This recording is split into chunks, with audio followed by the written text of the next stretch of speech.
Na Vía Láctea encontraremos un bonito lugar. Asombroso. A ciencia non coñece límites.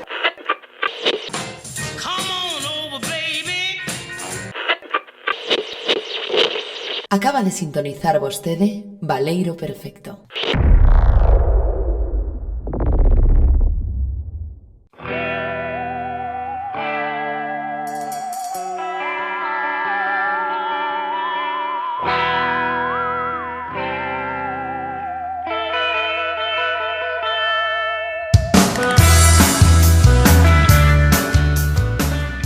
Benvidos, benvidas de novo ao Baleiro Perfecto, ese espazo singular, ese espazo, ese lugar que temos nas nosas mentes, nas nosas canles de visualización habituais, como pode ser o sistema Sindaril ou a pantalla do ordenador habitual, ou a pantalla do móvil, ou a pantalla da televisión. Pois nada, imos aló, temos hoxe un programa por diante, como sempre, certamente interesante, porque non? Ademais un tema bonito, un tema precioso, un tema que creo que fora proposto non sei en que momento, pero sei que non surdirá exactamente de nós, ou sí, non me acordo, non teño moi claro. Eu creo que fora unha proposta de alguén. Creo que aquí non lo pode confirmar o equipo titular, pero primeiro, eso, presentar o equipo titular en primeiro a Alba Rozas, compañeira. Hola. Que tal estás? Ben, cansa, pero ben. Estou en Lalín, por certo. Estás no centro do mundo, queres dicir? O metameme. Todo o mundo. Ahora foi culpa de Alba, ninguén culpa a Carlos. Hai unha tensión aí con respecto a Lalín que ainda non vos entendo, verdade? Vixiándoos a todos desde aquí. O centro neurálxico galego, grazas a Cuiña. Temos tamén ao señor Guillermo Rodicio, compañeiro. Que tal, Charlie? Boa tarde. Que tal? Te veño armado con pistolas, lanzas e de todo, hoxe. Polo sí ou polo non, non? Un pouquiño así. Polo sí ou polo non. Sí, sí. Temos tamén, por suposto, ao noso querido doutor, ao doutor Pesado, Pablo Pesado, compañeiro, inaugurando título. Sí, inaugurando o doutoramento. Hoxe, ademais, aproveitando que son doutor, vou ser especialista en paleontoloxía. Pois Son sí. doutor con 3 días de título. Non sei se teño que levar unha L ou algo así, pero... Pois non o sei. E pode ser este o podcast, pode ser o falangullo galego, con máis doutores por metro cadrado. En plan, en radio porcentaxe absurda, tendo un 40% de doutorados na sala, podemos dicir xa que somos os auténticos frikis que ninguén contaba. Eu estaba pensando, xusto cando o Benres, cando me estaba examinando para ser doutor, que hoxe tiña que pedirvos que subisedes o convenio, que subirmos o salario. Vas cobrar o doble. Vas cobrar o dobre. Non te preocupes, Pablo. Non cobrei na vida, vou cobrar o dobre de 0 é 0. Temos previsto aquí unha partida orzamentaria para a túa situación, estaba prevista. Pero bueno, nunca se sabe, no Baleiro Perfecto sempre podemos quitar títulos, Este é un sitio singular, xa sabemos, e nunca se sabe en que momento podes volver a non ser doutor. Sabes o que quero Volvo decir? campesiñado. Volves a plebe. Te pagas de 0 euros. Ese que fala é o outro compañeiro que nos queda, o grandísimo Darío NJ, o Darío MJ, compañeiro. Hola, que tal? Boas tardes a todos. E ao doutor sobre todo, claro. Claro, é que, hostia, doutor, Que barbaridade eso. A min gustaba moito iso porque xa pode ser vilán de Spiderman, non? Había... Hai que buscarme un nome. Claro, non sei, tío. Hai que buscar un nome aí de maléfico, non? Hai unha broma, non? Calma. Sí, hai unha broma que outro día, non sei se fará realmente isto, pero falamos de facer xa un Baleiro Perfecto sobre doutores. Creo que iso vai a acabar cristalizando nun posible Baleiro. Ou xa está grabado, quen sabe. Ou xa está grabado, eso tamén é moi probable. Iso tamén é moi probable para no momento en que se emita isto de que todo suceda, non? Todo está por suceder e todo está a suceder. O que non está por suceder, o que non sucede máis ben é todo o que vai a pasar a continuación. Iso sí que é certo, porque eu non sei o que vai pasar. Temos, como sempre, un capítulo por diante, un tema que para a xente que non sabe ler, pois non sabe cal é, pero pode averigualo a través da seguinte cita. Unha soa cadea de ADN como a mí É un plano para a construcción dun ser vivo. Ás veces, animais que se extinguiron hai millóns de anos, como os dinosaurios, deixaron os seus planos para que nós os puidésemos atopar. E para atopalos só tiñamos que saber onde buscar. Hai 100 millóns de anos había mosquitos, igual ca hoxe. E igual ca hoxe alimentábanse do sangue dos animais, incluso dos dinosaurios. Ás veces, despois de picar un dinosauro, o mosquito pousábase na pola dunha árbore e quedaba atrapado na resina. Despois de moito tempo, o zume da árbore endurecíase e fosilizábase, igual con oso de dinossauro, conservando o mosquito dentro. Este zume da árbore fosilizado, que chamamos ámbar, agardou durante millóns de anos co mosquito dentro. Ata que chegaron os científicos do Parque Xurásico. Coa axuda de técnicas moi sofisticadas, extraeron o sangue conservado no mosquito e... ¡premio! ADN de dinossauro.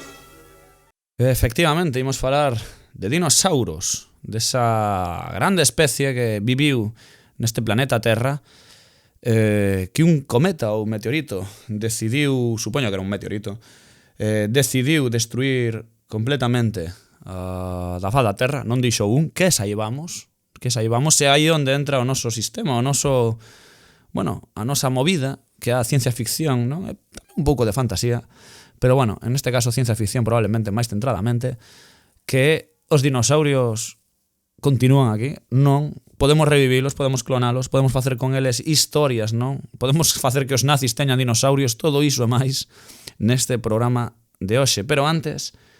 Mesmo antes de definilos, quero escuitar esas primeiras veces que temos nas nosas cabezas e empezamos, como non podía ser de outro xeito, coa doutora tamén, que non vai a ser menos, coa doutora Alba Rozas. Primeira, por favor. Pero porque tes máis idade tamén, non? Un pouco vale iso, quero dicir. Ainda por riba, doutora primeira non porque te doutoraras antes, por bella. Moi ben, encántame. No. A ver, primeiras experiencias con dinosauros. A miña foi especialmente traumática. A miña foi, xa falarei despois dela, con Piecito. Aínda non superaramos a morte da nai de Bambi. E a seguinte foi a morte da nai de Piecito en busca do Val Encantado. Moi traumático iso todo, moi traumático. Aquí habría que poñer como un chío, non? De mai de Piecito maior que Bambi, non? En todos os niveis, por certo tamén, é verdade. Traumatizada, canto? Do 0 ao 10, canto podría ser? No, foi horrible, o sea, era moi nena porque o do Val Encantado saiu o ano que eu nacín, entón eu que habería con 3-4 anos.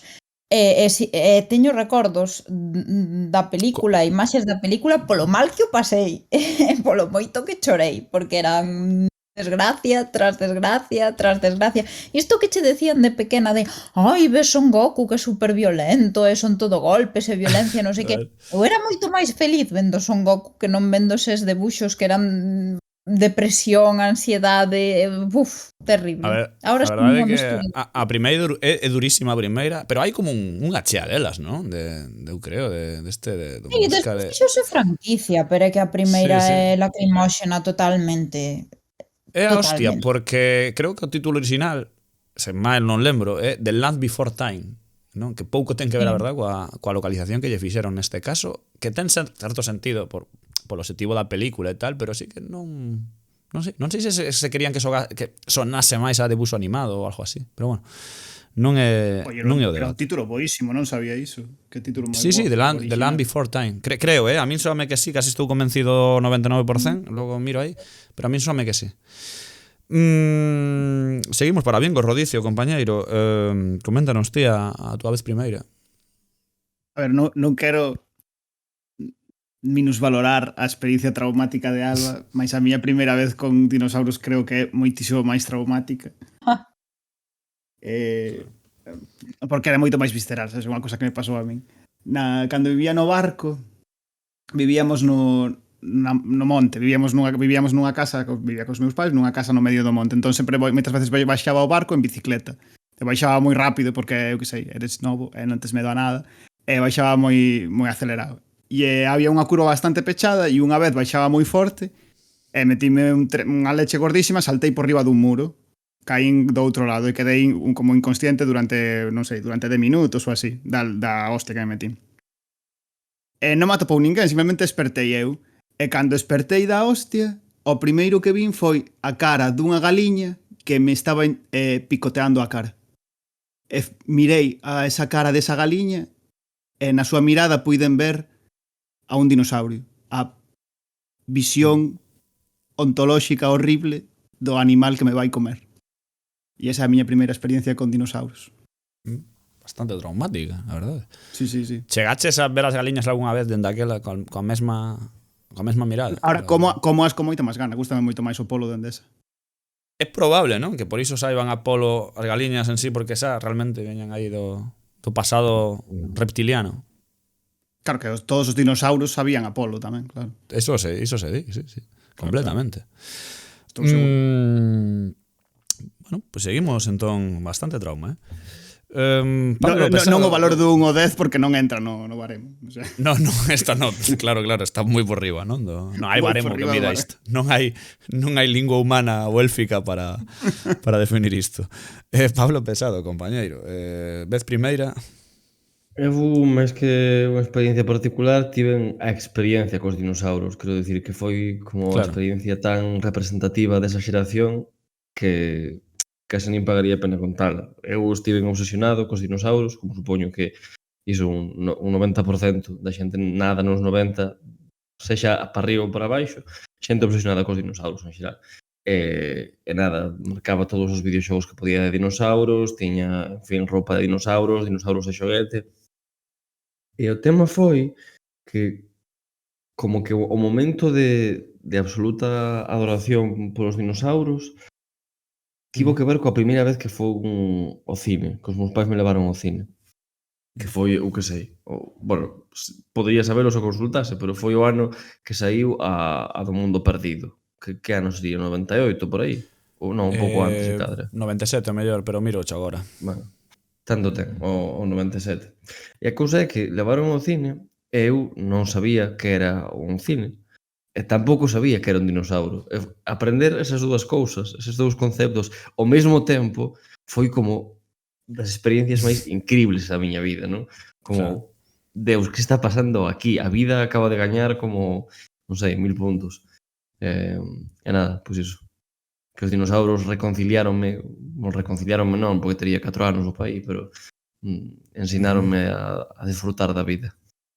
Hago fact-checking aquí porque penso que xa contaches outra vez a túa primeira película. Pode ser a segunda primeira película esta. Sí, non, falei de cando fun a ver Solaris. Ademais é que a primeira película que vi foi esta e a seguinte foi Godzilla xa. Vale, 98. Todo o lugar. Un ano en volver. Por certo, tiveches tamén, podes darlle o check a que viches a Jeff Goldblum, que é como xa a máxima experiencia nun cinema que podes aspirar, creo eu, ¿no? Le paso a Julianne Moore, tamén andaría por aí, El Mundo Perdido.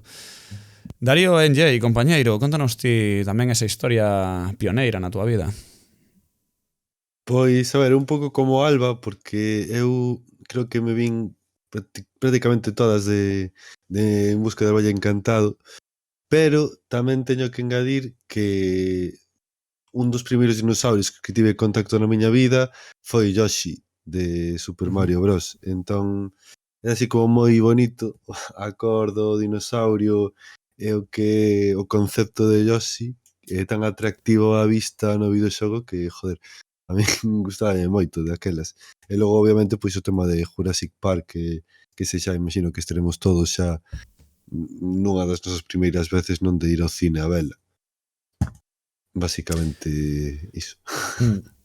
Eu non vin Parque Jurásico no cine, estou convencido de que vino na tele despois. Mais o que pasa é que eu a experiencia fora de experiencias é que eu estaba obsesionado de neno cos dinosaurios. O sea, pero obsesionado a niveles que eu creo que non estiven con nada na miña vida. Probablemente, non sei, coa música ou mellor, así, pero coa guitarra, quero dicir. Pero o tema dos dinosaurios, eu sabíame unha cantidade absurda de dinosaurios, de tipos, de toses tamén. E non sei, ainda bastante dese coñecemento quedou aí, non, retido. Pero sorprendeme a mí mismo a cantidade de dinosaurios que sabía recoñecer, e mesmo datos de época, non? De serán do Cretácico, serán do Xurásico e tal. Porque conste que a maioría dos dinosaurios de Parque Xurásico non eran do Xurásico, por se queredes empezar xa a datos fodidos. Sexa como for, eu estaba asesinado. Tiña monecos, o sea, tiña xoguetes de dinosaurios, tiña camisetas de dinosaurios, tiña zapatillas de dinosaurios, tiña de todo. De todo. A miña habitación era como un puto zoolóxico de dinosaurios. A verdade, claro, logo cando vi a película, non, de Parque Xurásico, flipaba porque aínda hoxe me parecen as cousas máis realistas que vi na vida. Dos efectos especiais de Parque Xurásico parecen unha auténtica un deses cumes, non, do cinema, verdade, porque ainda non hai tanto que habín. Joder, habría que mandar a merda todo o CGI que foi chegando cos anos, porque que maravilla. Ali tamén había CGI, conste, tamén había rollos de ordenador e tal. Bastante. Pero esa combinación, non, de animatronics con CGI creo que foi un dos momentos máis realistas, non, se cabe para facer X cousas no cinema. En fin, creo que esa peli é unha boa peli de aventuras, tamén de terror por momentos, pero moi agradable. Pero vaya, sobre todo dos dinosaurios que gardo as primeiras veces é a miña obsesión cos xoguetes, como facía guerras con eles, e tamén unha gran serie, non me sabe o nome, pero debía ser dos creadores de Street Sharks ou algo así, pero era con dinosaurios, o sea, era o mesmo pero con putos dinosaurios. Estaba moi agradable. Non é agradable. Pero de onde aprendíades de dinosaurios cando erades cativos? Quer dicir, tiñes unha enciclopedia ou algo así? Eu sei que de enciclopedia por un lado e logo por fascículos que vendían destes que coleccionables, destas mierdas que había. Eu lembro de ir á compra na sección estas veces de libros que teñen como bestsellers e cousas para nenos. Había sempre un montón de libros de dinosaurios así para rapaces. Eu pedíalles uns pais e de cando en vez caían. Eu tiño un libro de unha enciclopedia del país que creo que che falaba de cada movida da historia. Falache de moitísimas cousas, pero había un capítulo dos dinosaurios e lembro que tiña chapadísima esa enciclopedia. Que hai, bueno, creo que é un sentimento, non? O tema de enserar os dinosaurios aos nenos. O sea, casi como que é imposto pola sociedade. O sea, o que di Pablo, había na sección da librería, había libros de dinosaurios, non? E flípame, porque eu creo que, o sea, eu sei que esta experiencia miña de infantil máis dinosaurio non é só miña. En plan, é moi habitual, moi constante ao longo do tempo e mesmo de tempos pasados. O sea, sei que a propia xeración dos nosos pais tiñan algún xoguete que era un dinosauro, non? Non sei dende, a verdade, tratei de buscar un pouco este tema, pero non atopei excesiva cousa máis aló de que, bueno, pues como que son moi chulos. Literalmente, é así que me poñían, que son caralludos os dinos, ¿no? Na valla de Ockham. Sí, é que non atopei ninguna bibliografía, que a mellor hai, eu non a conseguín que non a pescudei ben. Pero como que sí, que nos sorprenden moito, claro, son enormes, son tamén pinta de lagarto xigante e tal, dirías, neno, Carlos, que podemos deixar o podcast aquí xa, non? O sea, concluímos que os dinosaurios son a puta hostia e... Pois sí, é que máis imos dicir? É que son a puta hostia e por iso lles vamos a dedicar un especial, efectivamente, así é. Así é.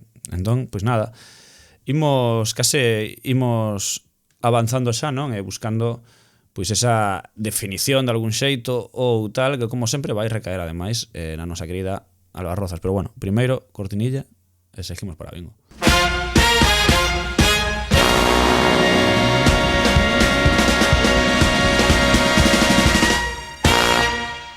Así que veña, Alba, definindo a movida, que son os dinosauros, inda que a gran maioría poderá facerse unha idea, mas creo que aquí podremos puntualizar hoxe bastantes cousiñas. Teu e o micro. Imos aló. A ver, os dinosauros son un grupo natural de organismos, é dicir, todos eles comparten un antecesor común, que é Darío. Posúen un conxunto de características anatómicas que os permite recoñecer e diferenciar doutros grupos de vertebrados. E en concreto, os dinosauros o que se caracterizan é por presentar unha cavidade na pelve onde se articula a cabeza do fémur e o oso do muslo, non? E a diferencia dos reptís actuais, como crocodilos e lagartos, os dinosauros non reptaban. Os seus membros estaban dispostos en posición vertical, de maneira similar ao dos mamíferos, e isto conferíalles unha locomoción moito máis eficaz e, ademais, posuían un metabolismo elevado e eran animais adaptados a un modelo de vida activo, non? E grazas aos fósiles conservados nas rochas, isto vímolo nalgúnas películas, sabemos que os primeiros dinosauros apareceron hai uns 230 millóns de anos durante o Triásico, e aquí vou insertar unha aclaración. O Triásico, o Xurásico e o Cretácico son as tres divisións ou períodos xeolóxicos que compoñen a era secundaria ou Mesozoico, para que nos situemos no tempo. A inicios do Xurásico, os dinosauros pasaron a ser os réptiles dominantes sobre a Terra. Diversificáronse durante o Xurásico e o Cretácico, e a finais do Cretácico, fai 66 millóns de anos, extinguíronse, xunto con outros organismos terrestres e mariños, durante unha das crises biolóxicas que sufriu a vida na Terra. Supónse que foi polo impacto de un meteorito, non? E só as aves sobreviviron á extinción en masa que se produciu a finais do Cretácico. E a fonte desta info, para que o sepan os nosos ouvintes, son os cadernos de cultura científica da Facultade de Ciencias de Bilbao, así que é unha info puramente biolóxica. Pero eu tamén recomendo ver o documental El viaje de los dinosaurios de Odisea, que está moi ben. E non recordo agora, pero hai unha serie que se chama Cosmos, que tamén para cuestións científicas está moi ben, ten un carácter bastante divulgativo, e que creo que tamén trataba o tema dos dinosauros. E despois, a ver se os dou pronunciado ben. Temos o Tyrannosaurus, o Triceratops, Stegosaurus e Diplodocus, que son algúns dos dinosauros máis coñecidos. Seguramente moitos dos que teñamos na cabeza coinciden con estas 4 especies. E todos eles eran terrestres, ningún viviu no mar. Só as aves, que son dinosauros moi especializados, adquiriron a capacidade de voar. E os dinosauros desenvolveron unha gran diversidade de tamaños e disparidade morfolóxica. Sei que hai descritas máis de 1000 especies de dinosauros e poida que non se coñezan nin a metade delas. Os dinosauros terrestres máis pequenos eran do tamaño dunha pomba, mentres que algúns dos máis grandes medían 30 metros de lonxitude e a súa masa corporal superaba as 50 toneladas. É dicir, que foron os maiores animais que existiron sobre terra firme. Había dinosauros carnívoros, había os vegetarianos, como a min, omnívoros e incluso insectívoros. E moitos deles eran bípedos, outros eran cuadrúpedos e algúns podían adoptar os dous tipos de locomoción. E xa para rematar, como curiosidade, desde que se definiron os primeiros dinosauros, fai case 2 séculos, ata a actualidade, a súa imaxe científica foi evoluindo, porque nun principio foron considerados lagartos xigantescos, máis tarde réptiles cuadrúpedos similares a grandes mamíferos, e a finais do século XIX imaxinábanse como réptiles canguros saltadores. Perfecto. Sí, a ver, que non podo evitar rirme, estou intentando non rirme desde que empecé, pero non o podo evitar. E este cambio conceptual no coñecemento científico reflectiuse tamén na iconografía paleontolóxica, así como na literatura e no cine, que é o que nos interesa a nós, non? E durante moito tempo pensouse que eran animais lentos, torpes, estúpidos, condenados a extinguirse, non? Era como o meteorito chegou porque o merecían. Pero o renovado interese polos dinosauros, que se conoce como, seguro que o pronuncio fatal, Dinosaur Renaissance, en inglés, que se iniciou a finais dos 60 e que continúa hoxe en día, materializouse en grandes cambios sobre a súa bioloxía, a anatomía, pois iso, comportamento e un longo etcétera. Bueno, sí, perdón, Diorio. Estaban falando dos dinosaurios máis famosos, estaba pensando nas galletas de dinosaurios que poden ser como o Hall of Fame dos dinosaurios. Se eres un dinosaurio verdadeiramente famoso, se fa unha galleta de ti, sabes? Aí Eso, eu consumo descaradamente esas galletas a día de hoxe, demasiadas veces. 2 puntiños, se non vos importa, que engado a definición. Por aclarar un par de cousiñas por aí que quedaron no aire, ou creo que por meter a punto fricada aquí, o do meteorito de supostamente, xa non hai ninguna dúbida de que foi o meteorito, de que houve un tempo que se debatía se fora algunha enfermidade ou cambio climático ou tal, pero a día de hoxe a teoría do meteorito é total é a absoluta. De feito, hai bastante probabilidade de que fose que saibamos ata onde caeu, non? Non é Sí, como sí, que sí, a bahía do Yucatán exactamente, sí, no, a día de hoxe o meteorito é algo totalmente xa non é teoría científica, considerase un exemplo perfecto de, o sea, como se Agora é hipótese de relixión. prova, é relixión. Exactamente, non é hipótese, é relixión. Rezamos ese puto meteorito. Por que non? Total. Rezamos ya a sábanas. E logo un puntiño extra de se os dinosaurios terrestres. Todos os dinosaurios, para que hai unha condición exacta a día de hoxe para considerar dinosaurio algo, é que ten que ser terrestre. Vale, non houbo dinosaurios no mar. O famoso mesosaurio, non? Este que aparece mesmo nas películas últimas do mundo Jurassic World, non? Creo que se chama así, as novas. Sí. Non é un dinosaurio como tal, é un reptil enorme, evidente, que viviu no mar e tal, tivo unha evolución, pero non se considera dinosaurio. E un dos puntos é ise, porque non era terrestre. Todos os dinosaurios que nós, ou polo menos a día de hoxe que os científicos inclúen, nesa lista se teñen que ser de terrestres. Mesmo había como medio anfibios, tampouco se consideraron, non? Ou directamente. Que algo interesante. Logo, son tres características. Unha é que son terrestres, outra que teñen as patas de atrás fuíseme a cabeza aquí, as patas de atrás as extremidades posteriores estaban nunha posición inferior, perdón, iso quería decir en plan, cara, o sea, non sei se me explico ben, pero é un tema da posición da pelvis, en plan, teñen o esqueleto está configurado. Sí, exacto. E logo, como comentaba ela, e por último tamén eran diápsidos, que teñen o cráneo presenta como dúas fosas temporais. Se bustes os cráneos, sabedes do que falo. Están os ollos, aparecen outras dos fosas e logo están o nariz. Así como dúas fosas máis ao final. Son moi evidentes. E isto é así un pouquiño que tenemos así de probas, pero vaya, todo correcto. O resto de Alba perfecto, claro, por suposto. Hai un vídeo moi curioso que podedes ver en YouTube. Díxeno, que eran, o sea, que non eran marítimos, perdón, que non eran marítimos, díxeno, que só eran de terra. Todo iso que dixeches non, pero expliquei pero había un problema de non, sí. Mansplaining, Decías dinosaurios mansplaining. terrestres. Os dinosaurios terrestres, e que só podían ser terrestres. En plan, todos os dinosaurios eran. Creo que dixen, o sea, tiño Sí, sí. anotador. Igual o Dixen- dixen. Vale, no, Dixen- igual dixen- pois entendín mal eu. Todos O eles guardián eran dos dinosaurios. Sempre. Ningún viviu no mar, Mira, No. quedaba claro. eu recomendo aquí encarecidamente un vídeo que podedes ver, non sei se coñecedes o que é o canal de Kurt Gesagt, que é un canal alemán de YouTube onde poñen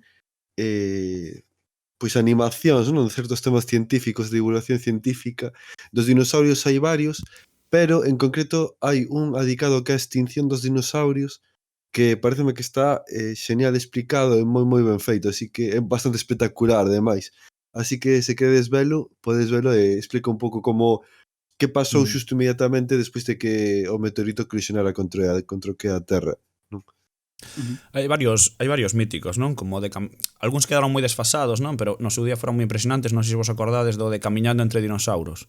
Que tivo, hostia, repercusión no seu día, que se metira na tele e tal, que varios capítulos, como unha microserie, non? Ou algo así, e tivera hostia de fama. Eu vi non hai tanto, pero claro, embelleceu evidentemente, non? Tanto a nivel audiovisual como nas teorías propias que propón. Está un pouco vello, pero no seu día fora un acontecemento, o tema esta representación de como vivían, non? Os dinosaurios en plan documental. Fora super original. E a mí todas estas definicións que traedes de nenos frikis dos 90 pareceme moi ben.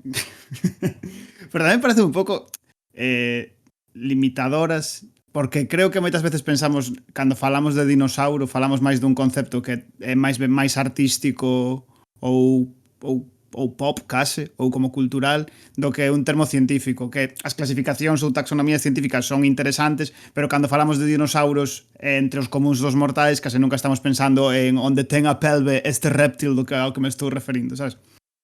Penso que en realidade para falar dos dinosauros dende unha perspectiva máis artístico-cultural hai que pensar no que teñen de características nas representacións que nós facemos sobre eles máis do que eran en realidade os animais, estes animais, non?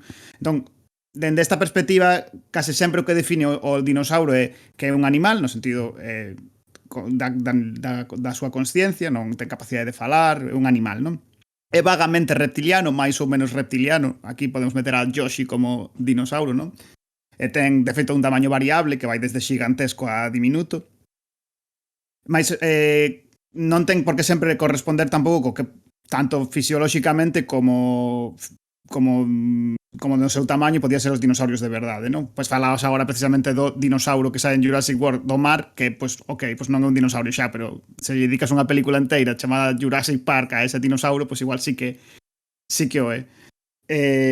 A outra característica nese sentido para considerar un animal como dinossauro sería a idea da ausencia ou de que o animal está fora do seu tempo. Convivimos con animais hoxe en día que son herdeiros directos, penso nesa galiña que me miraba co meu pavor, mas non a considero un dinossauro en realidade, porque o que caracteriza por encima de todos os dinosaurios é precisamente que xa non existen, que os ves desde lonxe. Un exemplo, penso, por exemplo, un exemplo disto sería Pokémon, que hai Pokémon que son claramente dinosaurios, non? O Dino King, Nidoqueen ou o Rhino, como se chama? Rhino King ou... Raidon, chamábase Raidon. Pero que non son dinosaurios, non? Porque son igual que os outros Pokémon, como moito teñen pois clase de dinossauro, clase reptil ou algo así. De feito, penso que en Pokémon ata como que teñen fósiles de verdade e terían como os seus propios dinosaurios, pero claro, este becho que é claramente un dinossauro, para eles non entra dentro da característica porque non está fora do seu tempo. É un Pokémon máis. Hai un Pokémon dinossauro que está guapísimo que se chama Bastiodon, que é como unha especie de... Ai, non me sei o nome. O que ten unha pantalla na cabeza. What? Unha Sí, pantalla? Un triceratops. Pois é como un triceratops, pero con unha cabeza enorme que é como unha especie de parede. Nada, un deseño finísimo. Tiña un que era un pterodáctilo directamente, de feito, tamén. O sea, que sen ningún problema. Aerodáctilo. No, Sí, no.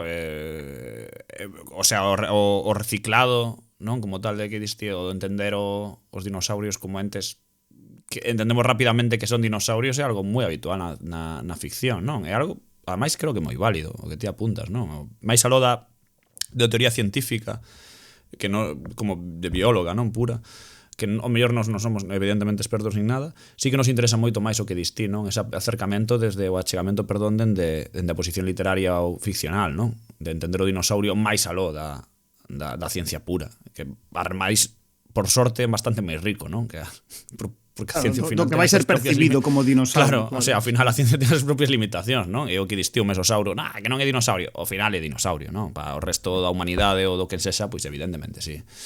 Entón, iso sí que é interesante.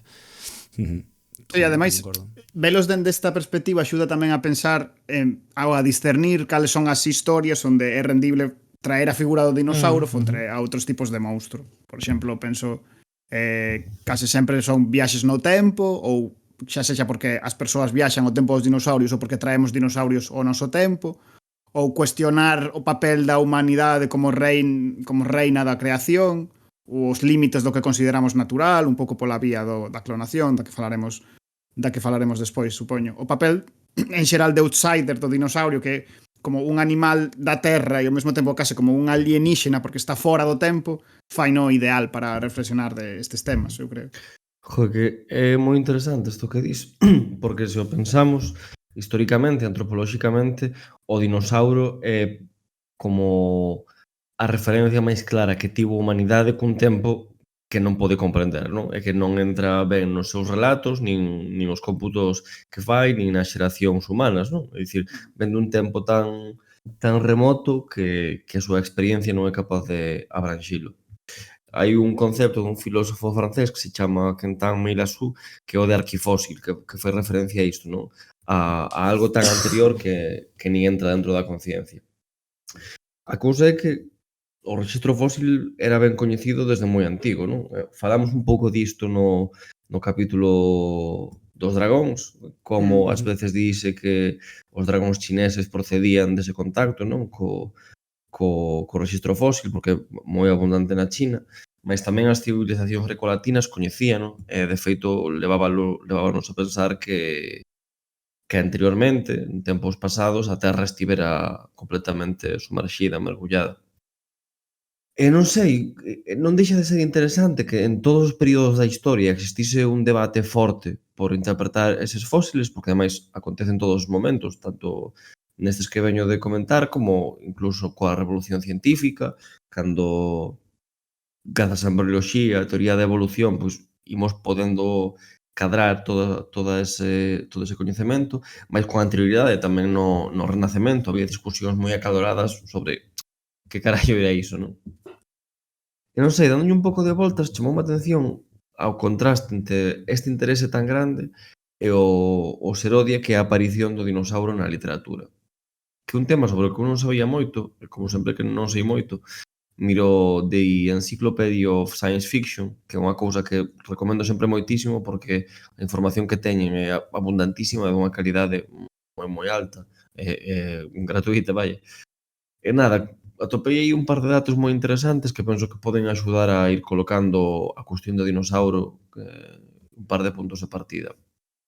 En primeiro lugar, que parece que foi na Inglaterra victoriana onde apareceu o termo dinosauro, é dicir, de reptil terrible, e tamén onde comezou a interpretarse todo ese rexistro fósil como facendo parte dun conxunto de criaturas realmente terroríficas, non? Porque claro, se ti ves pois os osos que fican, non tes por que deducir que son pois, de criaturas carnívoras, depredadoras, horrendas que só queren exterminar a humanidade, non? Ese é o tropo que apareceu iso no 19 inglés. De feito, os primeiros testemunhos de dinosaurios na literatura non son na ciencia ficción nin na literatura popular, senón en grandes autores, non? Como Lord Tennyson fala de dinosauros e refíreos como dragóns dos primordios que loitan por esgazárense entre o limbo. Unha traducción así que improvisei.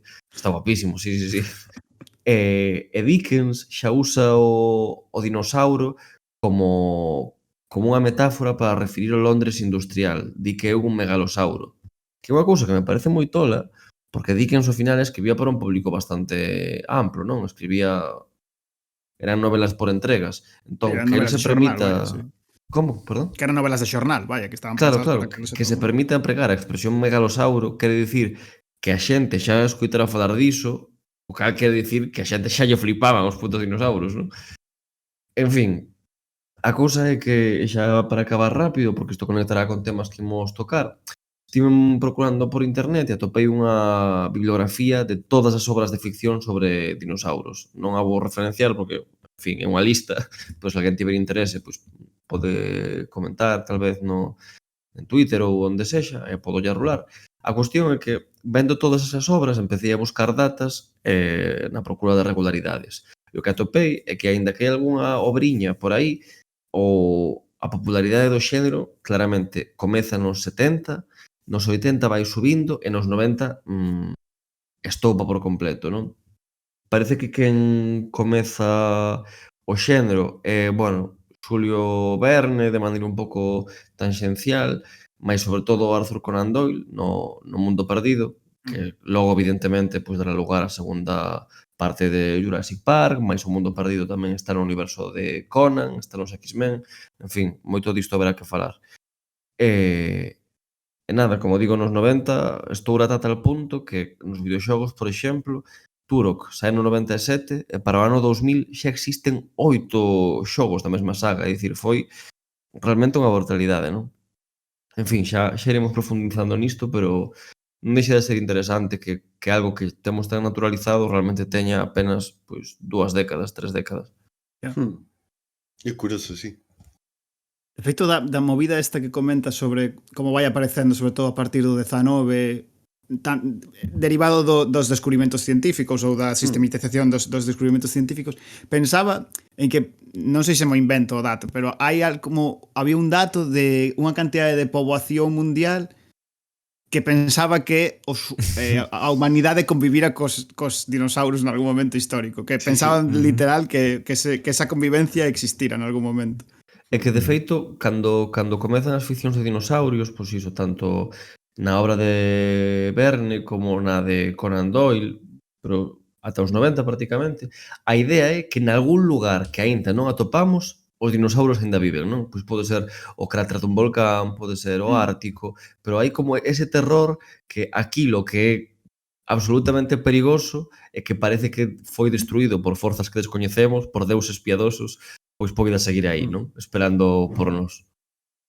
A ver, que tamén, como di Rodicio, tamén o feito de que os dinosaurios sexan algo como relativamente recente, hai que ter en conta de prácticamente ata finais do século XIX non existía a teoría da evolución. O sea, tamén partís. Entón, este concepto que era difícil de imaginar no século XIX, é obvio que conforme foise un pouco reconstruindo os esqueletes que se encontraban, o que é a teoría da evolución, a existencia de distintas especies que foron evolucionando ata convertirse neste hoxe, pois iso levou un tempo. Entón, eu creo que o feito de que sexan recentes, basicamente a explicación é esa, que realmente no século XIX ni se era algo que se plantexaba, porque daquelas pois aínda se cría que a xente pois que non existían os dinosaurios ou que existían outros tipos de animais. Falábamos de que por exemplo, no capítulo dos elfos de que había que inventar lendas porque xa esquecíamos de onde proviñan os dólmenes, que como cona integras no relato teu da túa vida normal este esquelete de tiranossauro que me acabo de topar no chan, sabes? Non tes maneira de integralo de maneira racional, non tes ninguna teoría que o faga cadrar. Quizás se engadaría, non? Eran dragóns, hai quen xustifica o dos dragóns cos restos estes que se atoparon. Non sei como integraban, pero hai xente que defende que de aí ven un pouco a idea do dragón tamén.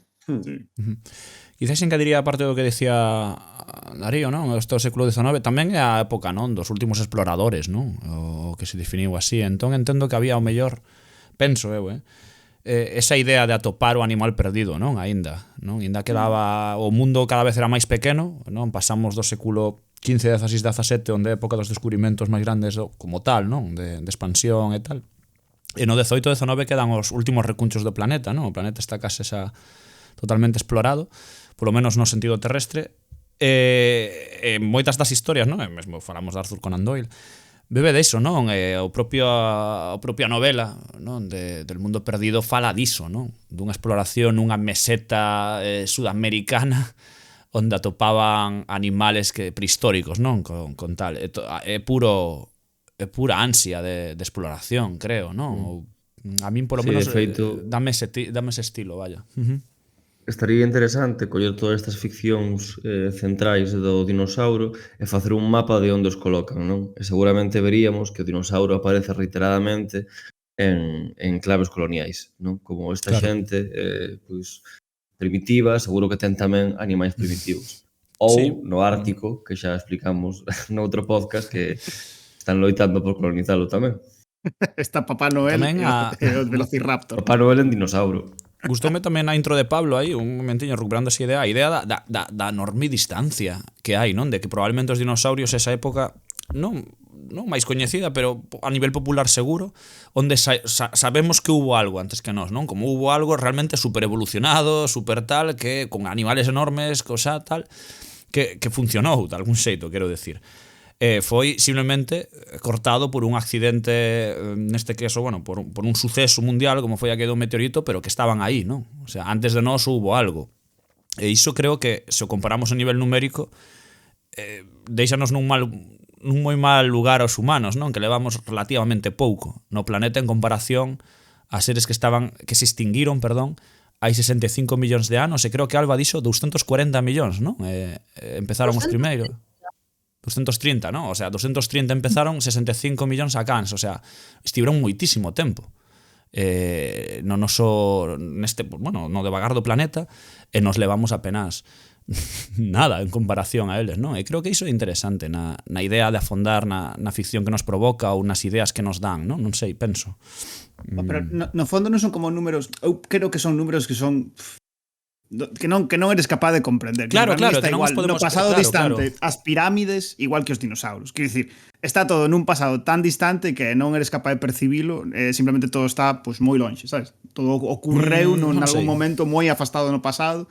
E non é igual, non tanto, porque tes como máis asentado unha especie de historia do planeta, pero pensas noutro momento da historia onde isto non estaba tan claramente clasificado, Todo era parte dun batiburrillo antigo e todo iba xunto. É que eu aí, personalmente, creo que diferencio un pouco entre o batiburrillo histórico desde que hai humanidade, rollo de que o Homo atapuerca, non? Sí que me pasa con Exipto, non sei se explico, o sea, como que está próximo, rollo, va, si eso tampouco hai tanto, ainda que hai moitísimo, pero como que a historia da humanidade si va para arriba e para baixo, un pouco, dame igual, non? O de Exipto que antes, que non sei que antes. Pero como que dos dinosaurios sei que non había humanos. Non sei que na miña cabeza funciona en plan de aí non había, nin se lles agardaba. En plan, o sea, non sei, sí que se me queda como moito máis afastado co tema pirámides ou que tamén así como moi místico, non? Ou temos moi na cultura popular. É que eu creo que ten que ver isto que comentas coa densidade de ficcións situadas nos distintos períodos históricos, non? Conforme vimos para o noso tempo, coñecemos máis ficcións, máis series, máis películas que retratan os distintos períodos. Están como superpoboadas e iso fai que teñamos un mapa temporal na cabeza que nos permite orientármonos. Pero conforme máis nos afastamos para atrás, hai menos ficcións, hai menos interese por situar os argumentos nesas etapas, entón vaise volvendo máis vago, non? Sabemos onde está Exipto, mas é difícil dicir canto durou, se vemos unha serie sobre o tema, pois tampouco sabemos moi ben que período dese tempo se ubica, e xa se vas para atrás, pois evidentemente é como unha especie de nada eterno e valeiro que non nos sabemos orientar moi ben. Total. Pois non sei se queredes comentar alguna cousiña máis así de introducción. Perdón a miña voz hoxe, que teño un pouco de miseria na gorxa, vaya, en forma de infección. Era un efecto de son, Charlie, non descubras o pastel. Non descubro pastel, ese non quero. Así que veña, imos afondar un pouquiño nese pozo. E doulle a palabra, como non podía ser outro xeito, a Alba Rozas, que, en fin, creo que vai sacar a un dos temas onde probablemente gañaremos ou perderemos, depende de como se vexa, máis tempo neste Baleiro Perfecto, non? Que para falarnos un pouquiño da obra magna dos 90, que é Parque Xurásico, Jurassic Park, compañeira. Pois sí, imos alá. Non vou afondar moito porque supoño que vos que me axudaredes con isto, pero sí que vou presentar a saga. Parque Xurásico é a saga cinematográfica que comeza en 1993 e supón o cumio da dinomanía, que é a paixón polos dinosauros. E a película aumentou o interese polos dinosauros e a súa investigación científica, espertando moitas vocacións paleontolóxicas entre os nenos que a viron, entre os nenos e as nenas. Polo que se pode falar dunha xeración Parque Xurásico. Actualmente a paleontoloxía dos dinosauros é unha disciplina que está en pleno desenvolvemento, onde se aplican novas tecnoloxías como o escaneado e a modelización en 3 dimensións que permiten abordar aspectos novidosos da bioloxía dos dinosauros. Para o que concerne aos filmes, a paleontoloxía molecular é o estudo dos restos orgánicos fósiles. Pero os restos orgánicos fósiles, nota informativa, non conservan ADN. Polo tanto, esa é a razón de que non se poidan revivir os dinosauros, non? Cachis. Vaya bajona ahora mesmo. Isto biolóxicamente. Logo Vou facer unhas chamadas. Logo xa a nivel de ciencia ficción, pois iso. Porque haberá xente que se estea preguntando isto, non? Parque Xurásico e Mundo Xurásico. A reflexión que fixen eu sobre isto, que xa afondaredes vos, eu non sei se recordades cando se estreou Parque Xurásico, eu era ben pequena, pero tamén recordo, tivera moitísimo suceso, a primeira, fora un boom. E a reflexión que fixen é que o dinosauro aparece como a fera salvaxe levada ao extremo. Por exemplo, é unha visión moi oposta a que aparece na Procura do Vale Encantado ou na película Dinosauro de Disney, que Disney ten unha das primeiras pelis que fixo Disney en 3D xunto con Toy Story e etc. foi Dinosauro, que sae no 2000.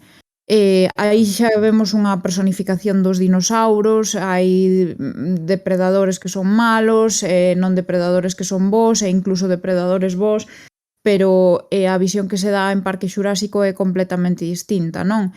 Nese caso, no caso de Parque Xurásico, creo que pode representar a outridade ou o instinto salvaxe do ser humano, porque tamén é unha época, o que decíades vos, na que se está descubrindo a evolución, e aí hai unha especie de boom literario que conecta o ser humano co primitivo. Penso, por exemplo, en Jack London e Antes de Adán, que o protagonista é un señor que soña con que é un Homo erectus, coas súas vidas pasadas. Entón hai ese boom do instintivo, do ser humano salvaxe que levas dentro, do ancestro salvaxe. Entón, eu creo que hai unha equiparación, non? É o dinosaurio como esa especie salvaxe que domina a Terra e o planeta antes que a nós. E nun primeiro momento pois ten estas características do monstro clásico, que moitas veces é concebido como lagarto deforme, polo tanto é feo, é malo, e na medida en que aparece exposto con esa intelixencia depredadora, porque non se depredan entre eles, en xeral van dirixidos cara aos humanos, así está orientada a película, e tamén é disfórico porque está vinculado a esas emocións negativas. Logo evoluciona e pode saltar ao oposto, que é o que vemos na Procura do Val Encantado e en Dinosauro, por exemplo.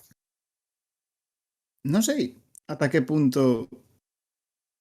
É interesante, non? Porque non sei ata que punto nas pelis de Parque Xurásico o dinosauro aparece só como esa figura de cazador, como se fose unha especie de alien, non, que estás pechado nunha illa do que tens que escapar.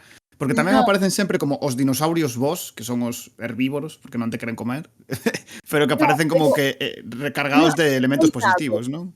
Pero, a ver, coidado, eu creo que hai que establecer unha distinción. Unha cousa é que non te queiran comer, e outra cousa é que sexan vos, porque a noción de perigo en Parque Xurásico non a perdes nunca. A diferencia con Alien xa é outro tipo de monstro, é un monstro neobarroco e é o predador, predador. Que pasa? Que aquí, ti cando entras en Parque Xurásico sabes un pouco que te vas a expoñer a unha emoción forte e sabes que hai un perigo dentro. Pensas que ese perigo está controlado, logo resulta que non. E é un perigo canalizado cara ao ser humano. En Parque Xurásico ti non estás preocupado porque o Tyrannosaurus Rex se cargue ao resto de dinosaurios. Ti estás preocupado porque te coma a ti. Entón, eu entendo un pouco nesa liña. Quero dicir, os dinosaurios son moi bonitos e o Diplodocus, ao mellor, pois non me vai facer mal. Mentre non me achegue.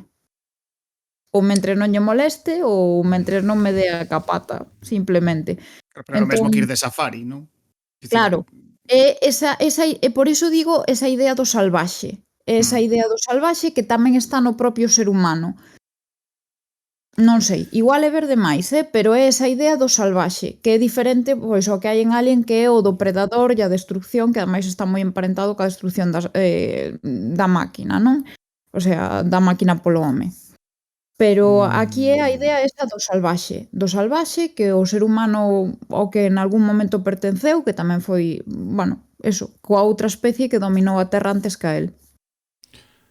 Non sei, é o momento da película, cando están nas árbores, despois de fuxir o Tyrannosaurus Rex, non? Por unha serie de incidentes que pasan, saen os brontosaurus, non? Creo que son os que son nese momento, e chegan a definilos como vacas grandes, para que nos entendamos, non? Herbívoros tal, o do outro gran, bueno, non sei se é do outro gran ou un dos rapaces, non? Para que o outro, creo que era o rapaz, para que outra rapaza, creo que era menos de dinosaurios tal, entendera e dicía, non? Fai un brother explaining, non? E dille que son vacas grandes, tal. Entón non sei se ese salvaxismo, quero dicir, que eu creo que en Parque Xurásico sí que hai dinosaurios que saen como moi tranquilos perante o humano, non? Creo eu, mesmo. A ver, é que realmente tampouco sabemos exactamente cal era o comportamento dos dinosaurios, ou seja, igual que cada un humano manteníanse indiferentes, pero bueno, non sei. Pero é interesante para pensar en cal é o tema da película. O tema da película vai sobre hai unha natureza agresiva que te intenta matar ou fala sobre que se nos foi das mans facendo este especie de parque temático. Sabes? Cambia o tema, dependendo de como concibas o... Eu creo que a película ten unha mensaxe un pouco turbia, porque é a mítica película que, por lo menos é como vexo eu, que di como que estamos xogando a ser Dios, non sei que, non se pode xogar ca natureza e cosas así. Que a min, personalmente, parece un mensaxe super turbio e, ademais, sempre casualmente coincide con colectivos ultra religiosos. O sea, Eu penso que vai por aí, teño dúas teorías. O que pasa é que estaba reservándoas un pouco porque penso que teñen moito que ver esas interpretacións políticas con por que triunfaron nos 90, non? Por que foron proxectados con tanta forza. Pero, de todas maneiras, en relación á idea de ficcións de dinosauros presentados como monstruos, hai dous exemplos que se me ocorren que me gustan moito. Un é bastante antigo e outro un pouco máis novo. O antigo é a Terra Salvaxe, que é dos X-Men. Non sei se coñecedes. Aparece nos X-Men, aparece en Spiderman, e de feito apareceu como unha publicación original nos cómics de Cazar, que era como unha especie de Tarzán. Non sei se vos soa, porque perderon bastante popularidade.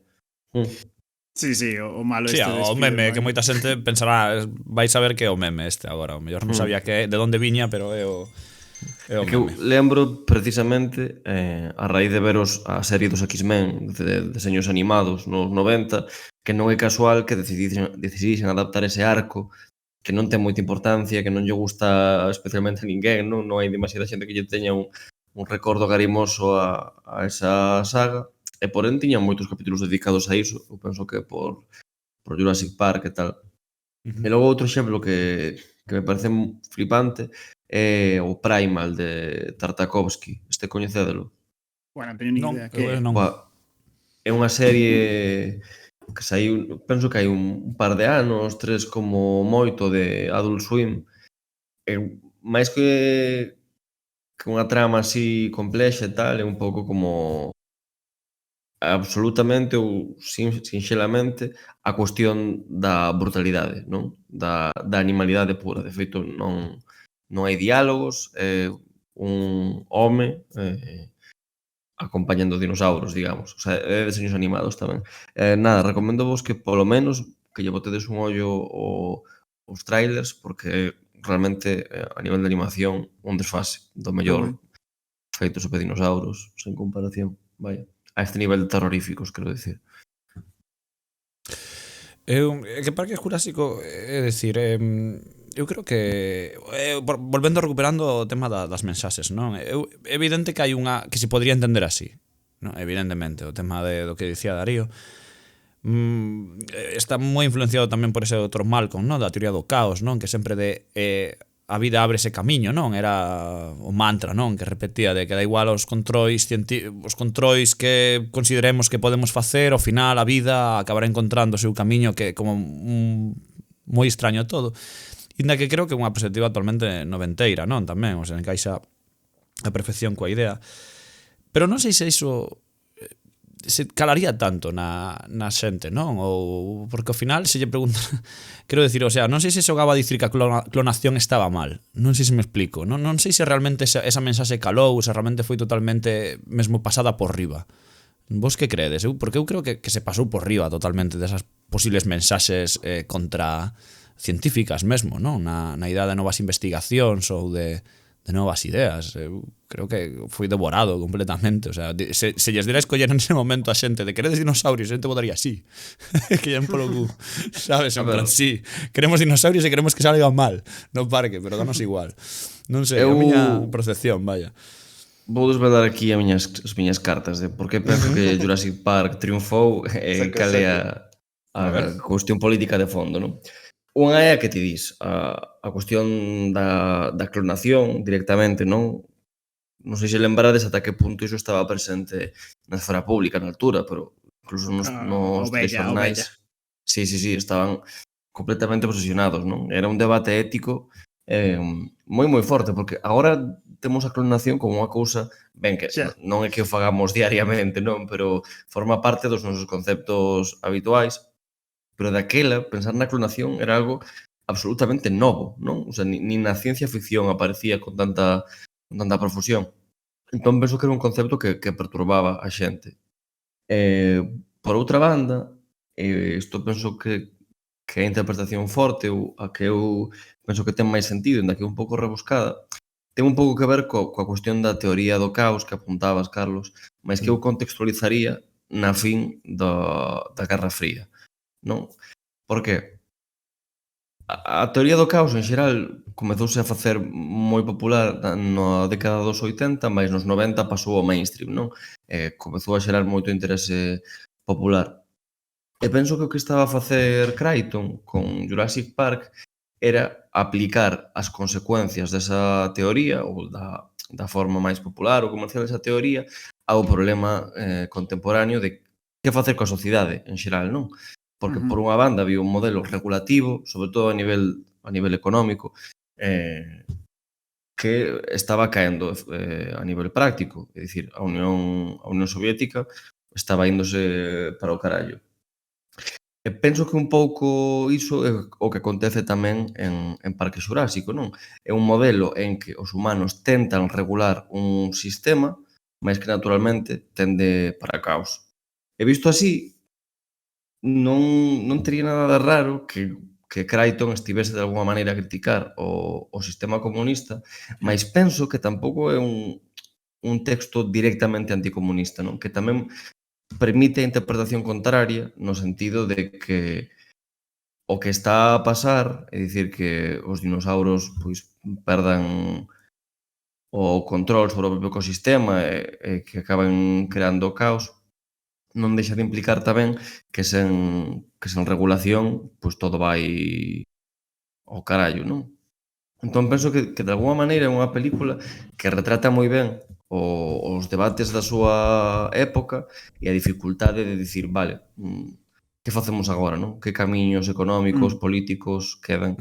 Non sei se vos parece moi rebuscado, pero penso que para alguén que medrase en décadas anteriores, ese subtexto podería estar claro.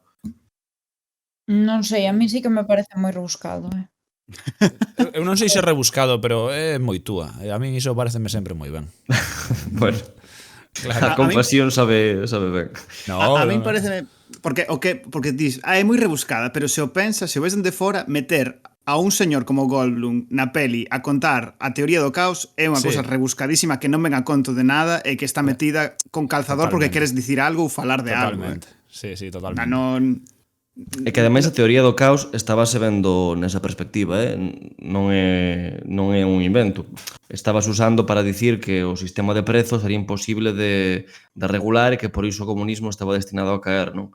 Entón, claro, sí, pero tamén fala exactamente do contrario, porque decía, a visión cando dicían os científicos, cando os militares nos viñan a preguntar sobre a teoría do caos e lle dicíamos, é que é a teoría de que unha bolboreta neste lado do planeta pode generar un tornado na outra, dicíanche, tráeme a esa bolboreta, sabes? Choca entre o problema de non podemos regular o capitalismo, pero por outro lado queremos ter unha sociedade autoritaria, non? E intenta explicar as dúas cousas. Totalmente, que eu penso que a primeira ia máis na primeira liña, na liña anticomunista, ou polo menos foi máis ou menos lida así, e por iso Crichton viuse obrigado a facer unha segunda parte en que a cousa ponse moito máis negra, porque traemos militares, non? É como, de alguma maneira está dicindo, non fagades unha interpretación liberal económica do meu universo, non? Que eu nin idea de que pensaba Crichton a nivel político, pero só a partir dos textos vexo un pouco isto. Seguramente Crichton fora tamén fachilla porque case todos os escritores de ciencia ficción, eu creo que o 90% son bastante fachillas, por non dicir outras cosas. Menuda colliches a caixa, metiches a todos dentro, Cuidado, porque eu non teño moi claro, que el fose, eu creo que o 90% dos escritores de ciencia ficción, famosos, digo, non digo todos, pero o 90% son furibundos anticomunistas, eu digo así. Sabemos todos como funciona Estados Unidos, non? Pero non sei, a verdade, como digo, para non meter aquí como que demos todos como putos tolos llamando que o mellor Crichton era de outro rollo. Algún ademais directamente que creo que ademais fixo charlas con Trump, apoiou a todo o movimento ultraconservador de Estados Unidos en primeira liña, vamos, facendo. Claro, que igual o problema é o que dixo Rodicio algunha vez, non é que todos os escritores de ciencia ficción sexan de dereitas, é que sobrerepresentamos os escritores de ciencia ficción que son norteamericanos. Eso é que ese é o punto tamén, dende logo, sí. Sí, iso desde logo. Ademais, iba a dicir, non, eu sobre a teoría do caos, eu creo que é importante o que dicías ti, que estaba de moda a teoría do caos naquel momento, para que este señor intentara metelo no libro como fixera como propio genoma, o sea, o xenoma, perdón. Creo que son modas que Crichton, non me queda moi ben a pronunciación deste señor. Acaba metendo no seu libro porque aproveita teorías filosóficas do momento e tal, como probablemente ele era, eu sei que ele era doutor, era médico, logo escritor e tal. Entendo que o mellor tiña certo interese en certas cousas e aproveitou o tirón de cousas que estaban a pasar aos arredor nese momento a nivel filosófico e tal. Tocou a teoría do caos como probablemente lle puido tocar a outro. Eu non sei se listes o libro. O libro está literalmente plagado de bastantes monólogos de Malcolm, non? Rajando un pouco de ese tipo de parsimonia da que fai gala na película. Pois un pouco así ao longo do libro tamén. É un libro de ciencia ficción dura, que é curioso. Iso a mí sempre me chamou a atención de que é un libro que triunfou bastante, creo que moito pola película tamén, inda que xa fose famoso antes, pero, dende logo, un dos éxitos así da ciencia ficción dura máis evidentes, non? Porque o libro non é para nada un libro de... Se a película podría ser unha película de aventuras, no sentido máis estrito, non é para nada un libro de aventuras. O segundo mellor algo máis, pero o primeiro non o é. O primeiro é un libro de ciencia ficción dura onde hai moitísimas, perdóname Pablo, xa che deixo, moitísimas páxinas explicando cal é o proceso de clonar dinosaurios ou como el justifica a través da ciencia, dunha posible ciencia, todo o tema da tal, e parece bastante real, claro, porque ten que justificalo nese mundo ficcional. Dime, Pablo. É que hai un tema que eu penso que é fundamental para entender a tradición de que está Weber Crichton e por que lle dá por meter estas chapas eternas en forma de monólogos. É que, ao final, Jurassic Park acontece nunha illa, e a ficción tradicional que acontece en illas, cal é o modelo das utopías, non? Precisamente o que se busca é expor unha sociedade pechada, ideal, construída desde cero, e extraer unha serie de conclusións morais, non? Quero dicir, cando vemos claramente que Crichton usa ese modelo, é que ele está usando todo isto para desenvolver un debate moral, non? Outra cousa é como declarou este debate, pero vaya, penso que incluso no xénero hai unha proba de que ele está a falar de outras cousas tamén, non? Ou que ten outros intereses. E en todo caso é interesante, tamén o comentaba Carlos, que non sei ata que punto nada disto trascendeu. Estou de acordo en que todo isto pode estar na obra de Crichton, en certa medida nas películas de Spielberg, pero o que recordamos das pelis de Jurassic World, o sea, de Jurassic Park, e o que trascenderon para o xénero dos dinosaurios foron sobre todo como películas de aventuras e películas de terror, basicamente. Non utopías políticas en ningún sentido. Todo o tema da clonación prácticamente se pasa por riba nas seguintes películas de Jurassic World, porque non é tan importante, non? Hai retazos, non? Hai pequenas cousas de... había unha pregunta na terceira película que a min é malísima xa, pero é moi mala, pero di como alguén pregunta, aquí es donde se crean los dinosaurios, ou así es como se crean los dinosaurios, e dillo o doctor, non? Como, no, así es como se juega a ser Dios, non? En plan, deixan como eses amagos, non? De tontería aberta, tal. E sempre me chamou a atención de que esos pequenos detalliños de nada, non? Sobre o material original, porque realmente esa era unha película de aventuras completamente, a terceira completamente unha película xa que non case unha especie de terror, o que diste, non? Terror-aventura, non? Aventura-terror, de momento sempre de tensión, así. E falando de terror, eu quería abrir un pouco o melón que xa está aberto, non? O tema dos dinosaurios como un elemento de terrorífico, un elemento de tal, pero a min sorprendeume cando no ano 99 Shinji Mikami, que é o creador de Resident Evil, viña a sorprender, estaba o tío en estado de gracia, sabe? Pensamos que xa sacara Resident Evil 1, Resident Evil 2, e aparece o tipo con un xogo de dinosaurios chamado Dino Crisis, non? Dino Crisis. E a verdade, no seu día todo o mundo flipou con el, ou polo menos acórdome de ver as previews nas revistas especializadas e tal, e estaba, claro, un xogo de dinosaurios, mima estudentrísimo. Claro, o tema era que non era un xogo de dinosaurios, era un xogo de dinosaurios e terror purísimo, onde realmente se intercambiáramos o tema zombie, o sea, se intercambiáramos todos os dinosaurios de xogo por zombies, podría ser perfectamente o mesmo xogo, non o mesmo exactamente a nivel de guión, pero valería o mesmo, en plan, un sentido máis xeral. Este xogo Dino Crisis tuvo varias continuacións, a segunda xa se converteu nun xogo de acción total, a terceira converteuse nunha miseria. Creo que houve unha cuarta, creo como un spin-off e tal, que xa non hai mentar porque non paga a pena. Pero o Dino Crisis a min sorprendeu moitísimo no seu día. Era un xogo onde realmente bebía desa fonte na que os dinosaurios son claramente moito máis fortes que a nós. En plan, son seres intelixentes ademais, moi intelixentes, tendennos trampas, cázannos brutalmente, non vennos como presas, rivales a esnaquizar, morder, engulir. En ese sentido, case nós non temos ningunha oportunidade contra eles, non? Esta visión do xogo de Shinji Mikami foi totalmente logo desfigurada, non? Na segunda parte, que é un xogo de acción puro, que mesmo canto máis dinosaurios matemos, máis sube o contador de combo, o sea, facemos combos de matando dinosaurios, non? Greenpeace non aproba para nada o Dino Crisis 2, pero sí, a min gustoume moito, por certo. Pero que a verdade é que sí.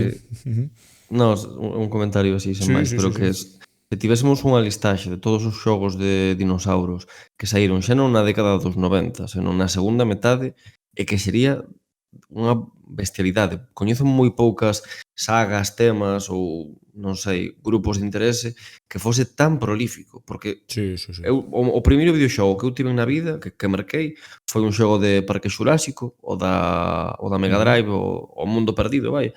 E a partir de aí eu lembro de ir a calquera tenda e ver que na proba da consola había xogos de dinosauros. Era case como un sinónimo do videoxogo e do seu atractivo para os públicos adolescentes, non? E de verdade que é un tema que está como por estudar e por darlle voltas, pero a superproducción dese tipo de ficcións, de verdade, poucos comparativos me ocorre.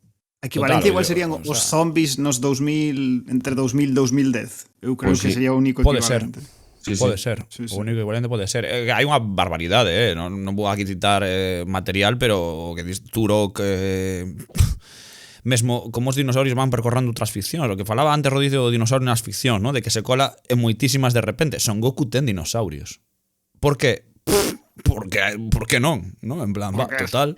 Son Goku que ten todo, absolutamente. Sí, dá igual, que sí, que temos porcos que falan, pero ten dinosaurios. Non sei se... Entón, a verdade é que unha brutalidade a cantidad de dinosaurios que atopamos no nosos, ¿no? Pero vai, o terror... Había dinosaurios na TVG, non, Darío? Como?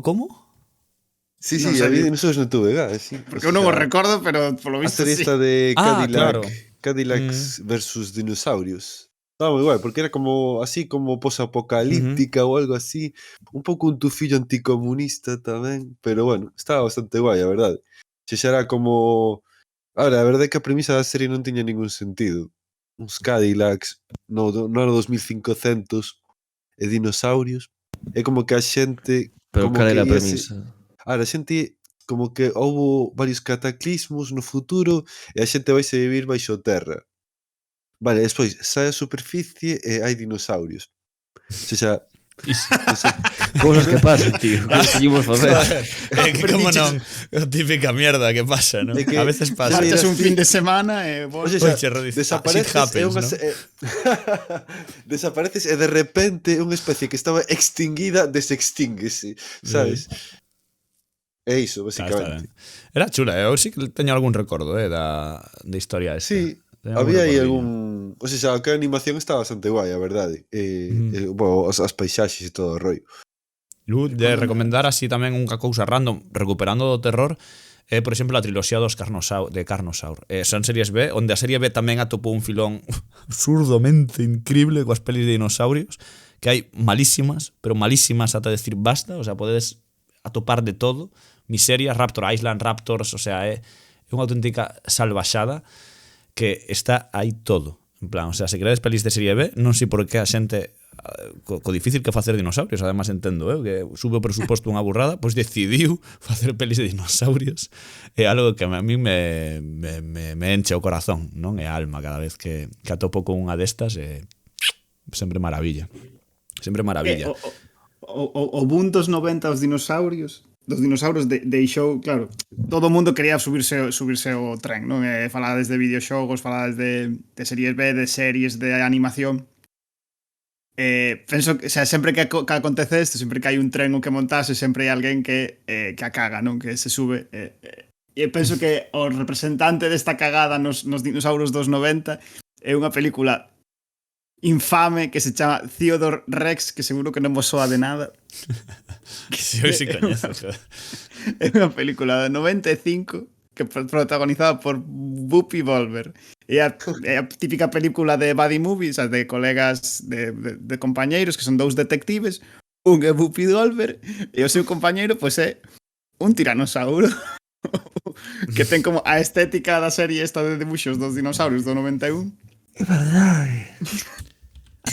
Iso creo que é moi importante para introducir que antes estaba esta serie, entón creo que é un pouco importante tamén na confluencia de que existe esta película terrible. A estética do dinosaurio. Claro, exactamente. Hostia, que mítica era esta película, tío. A movida é que esta película recordo desbloqueado. A película é malísima, se queredes ver, podes ver, a película é malísima. Que mítica. Pero a película é como o epítome de darse a hostia de intentar facer unha película de dinosaurios, porque ten un orzamento bastante tocho, tiña 35 millóns de orzamentos, pero como que estaban empezando a facela e xa todos se decataban de que iba a ser horrible, e Whoopi Goldberg intentou desvincularse do proxecto cando se teñan como un cuarto da peli grabada e tiveron que amenazala con demandala para que volvese o proxecto. Estivo nomeado Razzie, por esta. Whoopi Goldberg. Sí. De feito, acabou saindo directamente, non saiu en cines, saiu directamente en vídeo, e no seu momento fora o proxecto cinematográfico máis caro que non sairá en cines.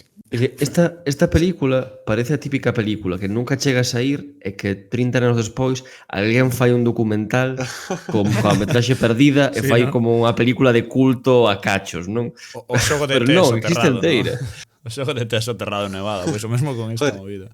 É que xa que sacas o tema dos T-Rex, non vos lembrades que había unha serie que era as Tyrannosaurus Rex, que eran como 5 irmáns que se convertían pola noite en T-Rex e cosas así. Joder, pues as tarugas ninja con dinosaurios. Sí, eu non me acordo, o que di Darío non me acordo que pola noite ni nada. Eu sabía que había uns dinosaurios que eran como así souvenirs ou algunha apoyada así que facían liadas con gafas de sol e tal. Non me acordo de que as gafas de sol son como outra cousa que pasou nos 90, non? Era a combinación gañadora. Total. E logo, xa que falas dos 90 tamén, había un videoxogo que se chama Lost Eden, que, joder, a mí parece un videoxogo que para a época está bastante avanzado, que como que conviven humanos e dinosaurios, e hai como unha trama dun malo malísimo que tes que ir perseguindo, hai crimes e tal. É bastante interesante. Claro, un dos protagonistas é como un narrador que é un pterodáctilo, non? Está o tipo aí falando e como que ao final dá a entender que como son vellos e tal, que morren de vellos todos, vamos. Non sei se sabedes que a ciencia di que os pterodáctilos dentro dos dinosaurios son os mellores narradores con diferenza. Dice o Pato. Non soportan os solos de guitarra, según padre de familia. Teño aquí tamén, por certo, que non pude resistirme a buscar Dino Rex, que era o nome original, non, de Theodore. O lema da película. El último equipo de policía tiene 4 patas, una cola y 1 millón de años de mal comportamiento. Joder. Brillante. Mátame. Me cago na cona, tío. Qué movida, Bueno, moi bonitiño, moi bonitiño. Alba, non sei se tes por aí algunha historia, non sei se queres recuperar a Piecito ou que facemos con el. Queres revivir iso? Deixamos a Piecito xa. Perdíme o drama de Piecitos. Por Dios, recuperemos a Piecito. Non lle vou chamar Peiño, estou... Peiño moi clave, a mí me parece moi clavísimo, non? Por Dios. Non, porque non me gustou. Entón non quero traelo para a miña lingua materna. Sí que se chamaba The Land Before Time, Sí. Sí, vale. Os produtores executivos tiña a Spielberg e a George Lucas. O sea que era potente. Sí.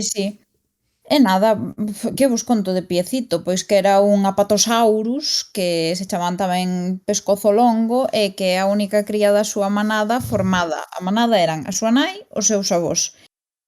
Morren todos, spoiler. Ten que viaxar un animal porque na terra na que viven hai escaseza de follas. Polo camiño atopa amigos, outros dinosauros, como a cría de Triceratops, coa que pelexa, pero logo fanse amigos, e tamén o Tiranosaurio Rex, que é o que lle toca ser o malo sempre, E o Tiranosaurus máis un terremoto que divide a Terra son os que acaban coa vida de súa nai, que lle di antes de morrer por onde teñen que ir para atopar o Vale Encantado, non? E nada, pois é absolutamente terrible esa escena. E despois tamén teríamos a Dinosauro de Disney, que non é esencialmente boa e ademais envelleceu moi mal, pero sí que era unha das primeiras apostas de Disney para o 3D, xunto con Toy Story e por aí. O protagonista é Aladar e pasa unha cousa semellante. A curiosidade se cadra aquí é que o cataclismo é o que ten lugar ao principio e é o que obriga, ten lugar unha chuvia de meteoritos, leve, pero unha chuvia de meteoritos, e é o que obriga a súa manada a emigrar a un lugar mellor e máis fértil, non? Porque onde están o lugar queda arrasado. E, bueno, polo camiño enfrontanse, pois iso, a ameaza do predador, que creo que tamén é outra vez o Tyrannosaurus Rex, e hai uns lemures que é o mellor que ten a película, que son o alivio cómico. E aquí dáselle a volta ao que dicía antes do monstro clásico, non? Aquí o dinosaurio xa non é o de Parque Xurásico, aquí aparece como un dinosaurio bo, incluso bonito, porque, por exemplo, no caso de Piecito, pois son os bebés dinosauro, e entón pois eso sempre é entrañable, pensemos en Baby Yoda. Tamén é un dinosaurio bonito, eso que liga, no caso de Aladar, pois eso, despois ten parella e tal, e despois é eufórico porque sinte emocións positivas e trasladache emocións positivas, noutros momentos non, pero xa me entendedes, e despois aquí xa se presenta como algo conforme, porque se presenta nun mundo de dinosauros, exclusivamente de dinosauros, tanto no Vale Encantado como un dinosauro, entón dentro dese mundo a súa forma, basicamente, a súa constitución, pois non hai unha constitución antropocéntrica e antropolóxica coa que comparalo. Entón, pois é mesurada e armónica con torno. Nesta liña, e xusto mesturando cos homes, Disney hai pouco volveu sacar unha película nesta liña que é a de The Good Dinosaur, onde hai un dinosauro verde, o sea, os protagonistas son un dinosauro verde e un rapaz que é como, pois, un rapaz do tempo das cavernas, por decirlo así, non? E teñen como unha historia de compañeirismo. Que, de novo, é un pouco a liña de Dinosaur, pero mesturando xa cos humanos. Acabo de desbloquear un recordo agora falando destes dinosauros vos, riquiños, que son amigos dos humanos, non? Que é unha serie que se chamaba Denver o Dinosauro. Lembradelo, Denver? What? Guai, que... Vou buscalo Denver de las fotos Dinosaur. Denver de la... Ah, sí. É unha cousa super oitenteira. Coñezo este tipo e aquí había cocaína. Sí. É que eu lembro que isto non se emitía, o sea, eu tiña en cintas de VHS, así, un pouco de pinta barateira. Sí. Pero... En Italia é super coñecido este tipo, Sí. Tamén leva gafas de sol en todas, Sí. Isto era unha bestia, de rapada aquí este. Joder, e se o pensades, adiantouse a Jurassic Park, porque é anterior aos 90, un pouquiño. Igual foi Denver o inicio de todo, Leva monopatín, guitarra, gafas de sol, todo estereotipo noventeiro e tenteiro. Total. Pura besta. Pero, bueno, de todas maneiras, eu, a partir deste recordo desbloqueado, quería incidir un pouco no que comentaba Alba, de como... Aparte é moi curioso, non? Por unha banda aparece este dinosauro terrorífico e por outra está o dinosauro amigo compañeiro que leva gafas de sol e guitarra. É moi raro que estas dúas versións tan radicais aparezan xuntas e que dean lugar a xéneros moi distintos, non? Porque o zombi só aparece en películas de terror, o vampiro, bueno, algo máis de rexistros ten, pero non sei, pois, co fantasma un pouco igual, pero o dinosauro pode ser ou ben a criatura terrible que te depreda ou ben o teu mellor amigo que vive na túa cidade e vai co teu grupo e acompaña a Whoopi Goldberg, non? E o exemplo máis claro é Yoshi, non? Que tal vez a gran mascota dos 90, porque de feito aparece o ano 90 por primeira vez, e iso vais a converter como unha criatura máis riquiña, máis recoñecible, adorable, a pesar de estar facendo referencia a algo monstruoso, en teoría, non? Claro é o lore, cal é o lore de Yoshi? O sea, Mario atopa un ovo de dinossauro e faise amigo del, sen máis? Ou teñen algún tipo de momento de unión? Eu creo que introduxeron nun dos primeiros xogos e de todas formas creo que o creador de Super Mario quería introducilo antes, pero por limitacións técnicas non puderon facelo. E tiveron que facelo, creo que era Super Mario World, pode ser, deixame mirar. Pero creo que era Super Mario Aparece World. por primeira vez en Super Mario World. Claro. Sí. É que antes creo que non quería como incluílo antes e por pero limitacións técnicas como que non podían. Creo que sonme que era algo así a historia. Pero eu penso que Yoshi non ten lore ata que ten a súa propia saga de videoxogos, non? Que entón é cando hai unha illa de Yoshi onde aparece Baby Mario e ten que acompañalo de volta. Bueno, non lembro moi ben, non? Pero hai como un multiverso Yoshi aí. Exacto, no Super Mario World Yoshi's Island, que tamén é un xogo brutal. No Super Mario World creo que non hai lore ningún para Yoshi, simplemente un bicho que aparece así, que hai diferentes cores de Yoshi, porque tampouco, bueno, se xogastes hai como Yoshi secretos e tal, azul, non, vermello, amarelo, pero non ten lore no primeiro xogo no que aparece. Logo no Yoshi's Island, que é unha precuela, en teoría, sí que meten algo máis de historia sobre el, non, para proteger a Baby Mario e tal, pero non é... Na miña cabeza non hai moito máis, Había unha polémica polo tema do xénero, non? De Yoshi. Aí xa non me... Nin idea. Como era masculino e referíase a sí mesmo como masculino, pero logo poñía ovos. Yoshi non fala. Nin idea, Vamos a analizar dende os Cultural Studies o feito de que este fontaneiro ten un dinossauro. Non sei, eu sei que había unha... Dime, Darío. Dicíase que había unha parella, non tenía unha parella, Birdo, non? Ou algo así. Sí. Pero son parella, non? É outro animal distinto. Eu creo que outro animal, esa está. Birdo máis antigo que Yoshi. Utilízanos como boi, pode ser como un boi, sabes? De alguna ocasión, dicía. Crianza de Yoshis, de dinosaurios. E que ao parecer era como, non sei, había como aí unha dúbida de transxénero ou algo así, orientación sexual de ambos. Como unha... Eu penso que claramente de xénero neutral, Yoshi. Sí. Creo que algo así, non? Chaotic neutral. Chaotic neutral. Neutral en todo, en xeral. Eu sei que había varios momentos en algúns mundos de Mario onde o sacrificio de Yoshi para chegar ao final era traumático. Iso sí que tamén era traumático, en plan de adeus Yoshi, e tipo saltando por riba, non? Que exercías o doble salto para chegar máis lonxe, e Yoshi índose para baixo ali polo acantilado de Tino, tío. Pero que clase de monstruos. É o que tería que facer un dinosaurio, non? Extinguirse. Sí. Pero joder, Yoshi guai. Yoshi Shaur ti Munchacupas. Di que é o nome aquí original. Estuve vendo aquí unha información. Yoshi Shaur ti Munchacupas. Me cago en tal. Unha especie de Yoshis, individuos que aparecen en varios cores e tal. Moi ben, pois nada. O mítico Yoshi. Probablemente tamén digo, non digo de broma, dentro de Super Mario é un dos personaxes porque Super Mario ten moitísimos personaxes, a verdad, pero Yoshi, a verdade, foi un dos que máis transcendeu no tempo en todos os xogos, dende que saliu no Super Mario World. Eu creo que estivo en case todos, por non decir en todos os xogos de Mario.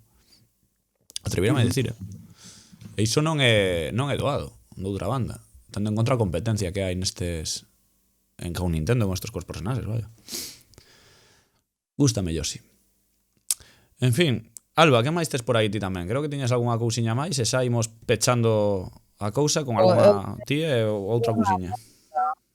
Unha anécdota. Eu tive a oportunidade de chegar a crear o dinosaurio en Transformers, que o dinosaurio en Transformers aparece e ademais de dinosaurio é alienígena e é robot. Como que anda máis, non? Claro. Sí, é o dinosaurio concibido como predador en Parque Xurásico, non? É animal salvaxe e estas cousas. Pero é o inimigo, en lugar de ser o inimigo do humano, é o inimigo de Optimus Prime, non? O Playmobil grande que emula o ser humano e que é o protagonista das creo que é a terceira de Transformers, entón é o protagonista das dúas anteriores. E creo que sería así a rareza máis. A ver, eu creo, personalmente, creo, se mal non falla, eu creo que é a cuarta. Pero ademais, pero non son exactamente inimigos, non se fan como final aliados, os... Sí, despois o final sí, pero ao principio é rivalidade. Al principio teñen aí un poquinho, vale, de gresca, vale. toman e que os cabalgan, si é así un pouco É que hai, joder, Michael Bay, o sea, meteuse nun xardín do que non anda saído, con Transformers. O sea, é como unha persoa que tiña unha carreira, pero decidiu facer Transformers e afondar nela. O de Transformers sabedes por qué, non? Transformers arrasa na taquilla china. E por iso fixeron ali algunhas cousiñas tamén, pero joder. Pero se siguen facendo pelis e pelis de Transformers, porque arrasan esa taquilla. E esa taquilla é económicamente moi importante. Falando de Asia, creo que aquí Darío, joder, os estou pesado cos nomes, creo que Rodicio, creo que quería traerlo aquí, podría ser interesante traer unha pregunta, non? Unha cuestión así tirada ao aire. Sí, xa que falamos de Asia, digo, que non é China, non é que ninguén diga China, isto nos vamos vámonos ao Xapón, o sea, imos ao Xapón, non. Falamos de Asia e de casos límites de dinosauros. Se os dinosauros robot alienígenas de Transformers son dinosauros, a pregunta é Godzilla un dinossauro? Eu teño un razonamento que se me acaba de ocorrer que xa está, que cancela este tema, porque Carlos fixo moito fincapé en que era dinossauro, se era terrestre, se tiña a cadeira como máis baixa que o resto do corpo, e se tiña como un determinado tipo de fociño, que aquí xa nin idea. Pero as outras dúas características están cumpridas, así que... Bueno, como que Godzilla é terrestre? O sea, a ver, Godzilla é un puto anfibio. Un bicho que nada. A ver, non é anfibio. Godzilla sobrepasa o concepto de é un dios, da igual. Claro. De bioma. A ver, eu creo que en calquera bioma, pode sobrevivir no espazo, sabes? A donde queira, sí, é un puto amo. Eu creo que Godzilla non é dinosaurio, puto amo, o sea, en primer lugar, pero en segundo lugar, se a fondo na teoría, eu creo que aquí, digo, se atendemos a teoría, como dicía un pouco Rodicio ao principio do programa, de ficción ou de bicho na idea máis adecuada da ficción literaria ou en xeral de ficción, pois sería un dinosaurio, evidentemente. Se atendemos realmente as características de Godzilla, non é dinosaurio, é un lagarto. Ademais, creo, na película mesmo iguana, non?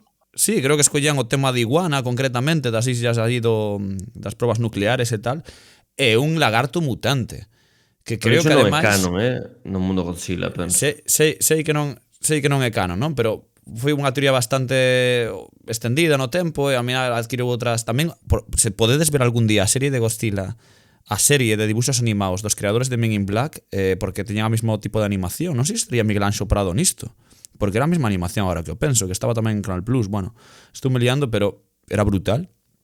Pero o tema de Godzilla, non sei, dispara rayo nuclear de mierda, non sei, o dinosaurio, non sei. Se estamos no de ficción, sí. Se buscamos un pouco, se escravamos un pouco aí non sei, na pel del, hai pouco dinosaurio, moito mutante, moito lagarto mutante, non sei. Eu, como doutor acreditado que son, podo asegurar que non hai unha soa proba paleontolóxica que demostre que os dinosaurios non disparaban rayos nucleares pola boca. Non hai. Polo de agora. E William Wallace tiraba rayos polo cu, polo que sabemos, porque tampouco temos ninguna proba que o desacredite, no sentido E despois destas afirmacións de Pablo, todos os ouvintes e todas os ouvintes entenderán por que os doutores non temos futuro. Joder, está ben, non? Non sei, a ver, alguén máis? Godzilla, ideas así relativas? Para min Godzilla non é un dinosaurio, polo que comentaba ao principio de cal é a historia que se conta con Godzilla, que é a metáfora da bomba nuclear, non? O sea, sí, claro que... Godzilla non é tanto un animal, senón como un evento cataclísmico, sabes? Non é un becho que aparece, non é unha cousa que poidas domar, senón como... É como King Kong. King Kong é un animal, entre moitas... non sei, entre moitas comillas, non? É máis como un tornado, ¿no? Con forma de gorila, claro. Un suceso, non? Dis. Sí. Entendo. O sea, son películas de cataclismo e máis que películas de relación dos humanos con animais saídos do tempo, ou viaxes no tempo, non? Pode ser. É que aí gustame esa idea, a de catástrofe, porque é verdade que as películas de Godzilla tratan sobre o mundo vai ao carallo, en plan, cero coma. Esa con que el destrúe, ou xa porque hai un bicho que el ten que destruir, pero reventa medio mundo no camiño, non? As últimas, Claro, por certo, pareceron é interesante dentro dentro do nacemento do propio Godzilla, que nace como unha maneira de poder criticar dende Xapón a bomba atómica sen falar da bomba atómica. Hostia, esta tese é moi guapa, É Nunca verdade, o se me sea, ocurriu. No, é a hai verdade, total e é a absoluta, verdade, non? sí, sí, sí, sí. Esta sí que Non está sabía, non Hai sabía. conversas Sí, sí, conversas cos creadores e tal, sí, sí. Esa propia orixe, o sea, mesmo que logo, o sea, Godzilla, a capacidade deste rayo lume nuclear que destruía cidades enteiras, non? É pura analoxía, non? Non, esta non é interpretación, esta sí que é de pura Bueno, de interpretación como todas as demais, o que esta pues tamén opinan esto os creadores, vaya. Sí, sí, sí. A ver, a mí Pues- é máis rebuscado o que comentou Pablo sobre Parque Xurásico que o de A Guerra Godzilla. Fría. É gratuito isto, non vale usar unha interpretación para atacar outra. Eu sempre 20 estou minutos contigo. despois, seguía. Eu sempre estou contigo, a min gustoume. Non o podo negar. Unha última idea por aí, lanzamos, Rodicio, que creo que tiñas ti un par aí para soltar e xa, Sí, non? pues falamos moito dos tipos de dinosauros, do dinossauro como bestia, do dinossauro como un ente co que podes empatizar. E eu penso que a outra cousa da que a arte máis moderna se presenta intereses alrededor dos dinosaurios é a idea das apocalipses, non? Igual que dedicamos un valeiro perfecto especificamente aos apocalipses, de alguna maneira os dinosaurios son os animais da apocalipse porque son os animais que só percibimos dende outro lado do apocalipse, non? Animais aos que só podemos acceder unha vez o seu mundo rematou e isto conecta con unha preocupación moi grande da arte contemporánea que é a fin do mundo. E aquí quería comentar un poema que ten Bukowski, que o tedes ademais traducido galego en A que cheira papá, que se titula Dinosauria Wii, Nós os dinosaurios, traducido ao galego, que é un poema apocalíptico que fala dunha apocalipse moderna. De feito, os dinosaurios só aparecen no título, non aparecen mencionados dentro do texto do poema, que é como unha longuísima lista dos efectos do apocalipse. E penso que é interesante precisamente eso, empregada só no título como unha especie de abertura, como unha especie de metáfora do conxunto, que sería como os dinosaurios serían unha especie de Ozymandias biolóxico que representa a nosa propia a nosa propia decadencia actual, metaforizada por os que foron en algún momento os reis dos reis do planeta, os que dominaban o planeta claramente, en algún momento tamén desapareceron, igual que desapareceremos nós. Penso que esta idea tamén está, por exemplo, antes falábamos do boom dos 90, na serie mítica de Dinosaurs, esta serie que era como unha especie de sitcom familiar tipo Steve Urkel, pero que estaba protagonizada por unha familia de dinosaurios que eran como, non sei que eran exactamente, como animatrónicos ou marionetas, non sei se... Eu supoño que había actores dentro, non? Non estou seguro. Non estou o cativo era moi pequeno, ademais, non? Tiñan como as proporcións moi raras. Sí, é certo. Non sei. O que me interesa de Dinosaurs non é toda a súa trama de sitcom familiar, que, bueno, era máis ou menos divertida, máis ou menos amena, pero interésame en particular o que é o final, o último capítulo de Dinosaurs, que é increíblemente depresivo para ser unha sitcom deste estilo, porque remata con que chega unha idade de xeo provocada pola propia tecnoloxía destes dinosaurios e acaba con unha extinción masiva.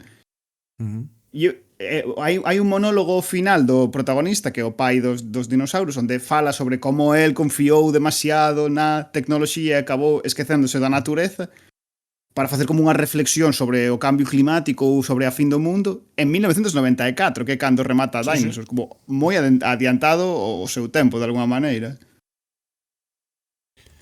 É un final tristísimo, non? Bueno, tristísimo evidentemente polo tema sitcom, non? Porque unha serie de humor. Pero é verdade que o monólogo final de Earl é super adiantado que diste ao tempo, é super serio, non? Para final de serie humorística, no sentido estrito. Creo que ademais ele era algo responsable, non? No propio era pola fábrica, non? Na que el traballaba. Sí, sí. El decide ir a casa coa familia, non? Como para afrontar ese destino final moi na onda de Toy Story 3 cos membros con todos agarrados da man cara ao incinerador, non? Un pouco así de, bueno, aquí quedamos, non? Agardando a nosa morte ou a noso final, pero xuntos. É tristísimo. Ainda é moito peor que de Doraemon. No. No. Aquí hai que fiar fino, aquí a xente ten que escutar os dous podcasts, hai que chegar Claro. para poder chegar aquí. Referencias cruzadas. Aquí xa empezamos a mesturar. Pois efectivamente, sí señor. Bueno, Sabes? perdón, Polo final, no. Perdón, polo final de Doraemon suicidouse xente. Ti crees? Non sei, igual se Non fala sei. en algún sitio desto.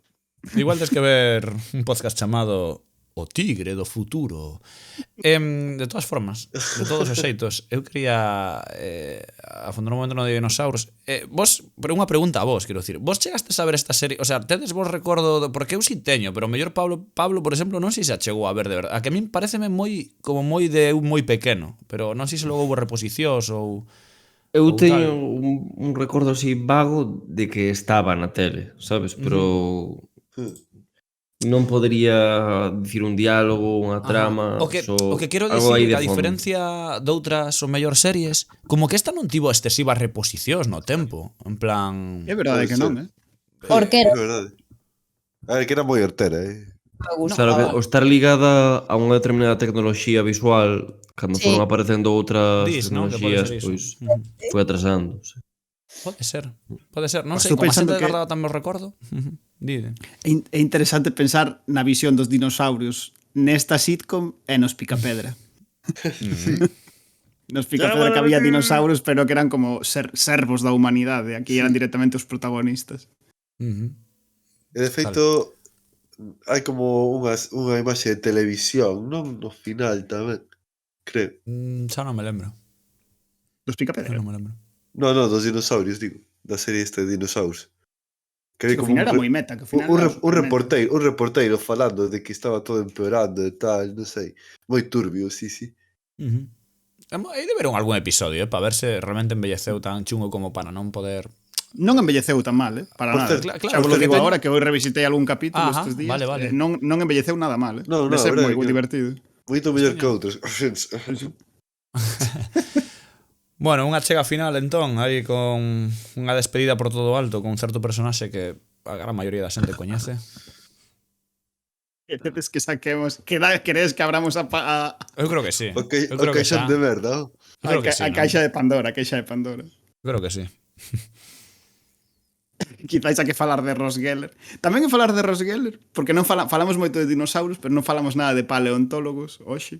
E penso que Ross Geller como que encapsula dentro de sí mesmo moitas das cousas que están mal, co que falábamos antes do boom dos dinosaurios dos 90 e que a todos nos gustaban moito os dinosaurios cando éramos pequenos, porque eu creo que a Ross Geller danlle a profesión de paleontólogo e o amor polos dinosaurios para intentar redimir un personaxe que é horripilante por todas as partes.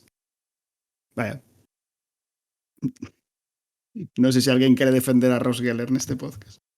Non. Eu recoñezo que non vin Friends nunca. Que é algo Tampouco. totalmente alleo para min. Eu sei Eso como digo- Pablo, non me indiferens, tío. Eso En digo que serio? Non me Eso digo que os indiferens, tío. mellores momentos de Friends eran de Ross, tío. As O sea, escenas peores sei quen é momentos de Ross, Friends. sei quen é As Ross, máis vin graciosas, escenas, as máis pero non... graciosas. Eu sei quen é Ross, pero non vin escenas e tal, pero eu non vin Friends como Pablo, estou nese barco. Sei que unha débeda que teño coa humanidade, pero desta que creo que xa non vou solucionar porque creo que me fai especial. Non ter visto Friends. A ver, eso Eh, digo que as mellores escenas da serie, os momentos máis graciosos, casualmente están protagonizados por él. Aí o deixo. Non sei, non. No, É sei, porque en se non. Non sei. Joder. A mí o que máis me gusta é Chandler, claramente, pero vai. Home, a mí tamén é o que máis me gusta, pero Non entendo esta conversa sobre Friends a partir dos dinosaurios. Me parece Porque- unha volta super Creo tola. que ao conto final... desto. Sí, perdón. Venga con todo isto. Hai un tropo en moitas de series norteamericanas que é o de ridiculizar a unha persoa porque lle gusta moito unha cousa. E penso que o dos dinosaurios era unha cousa que durante os 90 compartía como moitas características con moitos hobbies que podían ser considerados máis frikis, pero que era socialmente moito máis aceptable. E Ross como que representa isto na cultura popular norteamericana, en plan, sí, un paleontólogo pode ser guai aínda que lle gustasen moito os dinosaurios de pequenos, pero se che gustaban moito os cómics cando eras pequeno, eras un puto friki e a xente tiña que odiarte. Podo comprarcho. Comprocho. Un bo argumento. A mí gusta tamén. E que Sobre que foi a miña Tech Talk tamén. Claro, que un día poderíamos falar sobre os frikis en xeral. Eu creo como foi rebaixando a xente o odio cara ao frikismo en xeral ao ver que os frikis gañaban poder excesivo no mundo. Non sei se me seguides, pero creo que nos últimos anos o triunfo da tecnoloxía, o triunfo de todo isto demostrou, ou mesmo o triunfo dos científicos en moitos ámbitos demostrou que, oye, al final había que ser algo friki, senón isto ímonos a pique. E que, señor, non sei. Non sei. Sexa como for. Falaremos dos frikis outro día porque aquí somos unha boa prea de frikis e temos que seguir para bingo. Non sei de que será o próximo programa, ou se está grabado xa ou se non o está. Probablemente o este, no sentido estrito temporal que seguimos neste espazo. Agardamos algún día poder ir montados en dinosaurios, mesmo... Bueno, non preguntei isto, perdón, é a última pregunta e xa así que despedimos. Tedes algún dinosaurio favorito? É simplemente iso, non tedes que justificar nin nada. O sea, hai algún dinosaurio favorito nas vosas vidas? Darío? Eu teño o megalodón. Que non é un dinosaurio.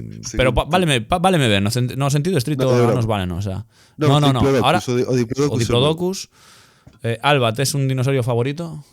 Tyrannosaurus Rex, por suposto. E se tivera un, como me gustaría ter un. Montalo aí en riba como se fose un cabalo. Necesitaría montalo, necesitaría deixalo solto en algún sitio. Non sei se vos dades conta. Eu sería como a de Jurassic World, que vai cos tacós a abrirlle a porta e vai correndo cos tacós postos. Unha cousa así de, e ahora os dejo con mi Tyrannosaurus Rex. Queridos amigos. Rodicio, dinosaurio favorito? Os velociraptors estes que eran pequenos de tamaño de ratas. Os compis, os composaurus. Compsognathus. Esos dinosaurios que eran como os rapaces que te sacaban a navalla na saída do colexio. Vaya bullying, facían estes, como te pillas. Os mellores dinosaurios. Ademais, sempre agardaban a que ti estivese só, En plan, parecían unha banda organizada. Por último, tamén, Pablo Pesado, dinosaurio favorito? Quedo con Anquilosauro. Sempre me pareceu como un dinosaurio bueno, con armadura, non? Como parece o dinosaurio que xoga o Dark Souls. E iso está ben. Ten un arma na cola tamén. Mola. Eu, por alguén interesa, eu quedo co Dilophosaurus, non? Que en Parque Xurásico, como que metía a movida que tiraba veneno. En plan, aí facía movía así unha... É verdad. Estaba super OP, non? En plan, aparte de rápido así pequeno tal, tiraba veleno. E a min esa merda sempre me pareceu absurdamente boa, non? Entón, como para non elexilo. Creo que realmente non facían iso, pero que máis dá, non? A iso nos dedicamos. Exactamente. Veña, vémonos no seguinte programa. Nada, en 15 días. Aburiño. Durante uns minutos corrinche detrás Urano, Saturno, Xúpiter Non sei onde estás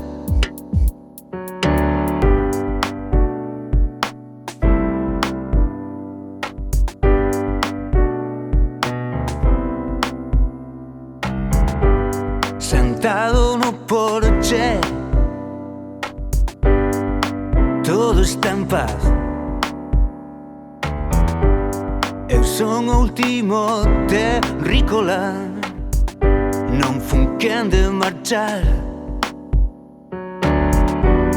No meu telescopio Made in Taiwan Vexo aparecer